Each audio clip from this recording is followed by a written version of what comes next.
коноктор. Кыргыз милициясы түзүлгөн мезгил Кыргыз элинин башынан өткөргөн эң татаал учурга туш болгон. Бир эле Кыргыз эли үчүн эле эмес, бүтүндөй Совет эли мамлекет катары жаңыдан калыптанып жаткан кезде анын калыптанышына өзгөчө ички коркунучтар сөзсүз таасирин тийгизбей койгон жок. Ушундай эл башына иш түшүп, оорчулук келип турганда эл ичинен эл көкүрөк, тунук акыл, намуспей угулдары чыга келет. Алар элинин жеңилин жерден, оорун колдон алышып, таянычы коргоочусу болуп беришет. 1924 жылдын 14 октябрында РСФСРдин курамында Кара Кыргыз автономиялык областу түзүү жөнүндө чечим кабыл алынган. Кыргыз аймагы биринчи жолу өз алдынча мамлекеттик түзүлүштүн алкагына биригишип, Кыргыздын улуттук калыптануу процесси башталган. 1924 жылдын 21 октябрында Кыргызстандын аймагында мамлекеттик бийликтин убактылуу органы Кара Кыргыз автономдук округунун революциялык комитети түзүлгөн. Революциялык комитеттин тутумуна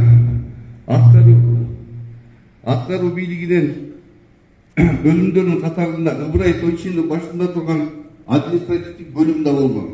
1924 жылдын 1 ноябрында административдик бөлүмдүн башчысы Ибрай Тойчинов өзүнүн отчетунда областтык милиция башкармалыгы иштей баштагандыгын, анын биринчи начальниги болуп Аркадий Арымов дайындалгандыгын белгилеп кеткен. Ошондон баштап 1 ноябрь Кыргыз милициясынын уюштурган күнү болуп калгандыгы тарых бетинде белгилүү. Мына эми андан бери 100 жыл өтүптүр. Элибиз ички иштер органдарынын ишине тунт коюу менен көңүл буруп, алардын коррупцияга жана кылмыштуулукка каршы күрөштө олуттуу натыйжаларды күтүүдө.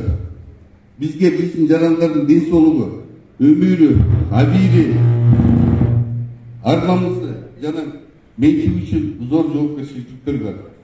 Биз ар дайым өмүрдүн акырына чейин антына бекем туруп, катаал кырдаалда дагы артка чегинбей, эл жүрөктүүлүгүн көрсөтүшкөн кызматкерлерди эстен чыгарбайбыз.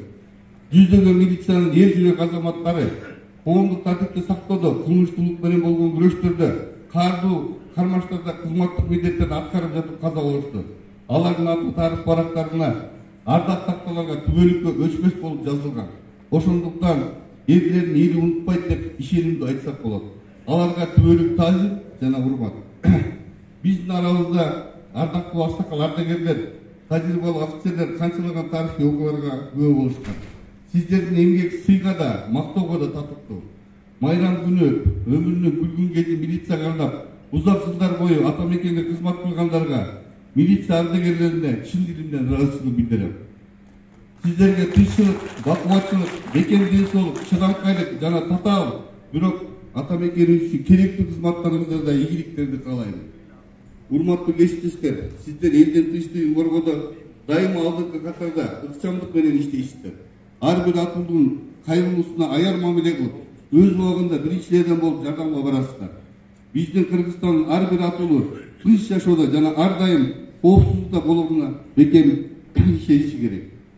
Биздин карапайым элдин таянычы да, ишенгени да силерсиздер. Ошол ишеничти тактап, ошол ишеничтен айрылбай жүрсөк, эл бизди колдойт. Биздин колдоочубуз эл. Ошондуктан элдин ишенимине жетишип, эл менен бирге болушубуз милдет. Кандай кырсык болсо да, алар биринчи бизге кайрылат.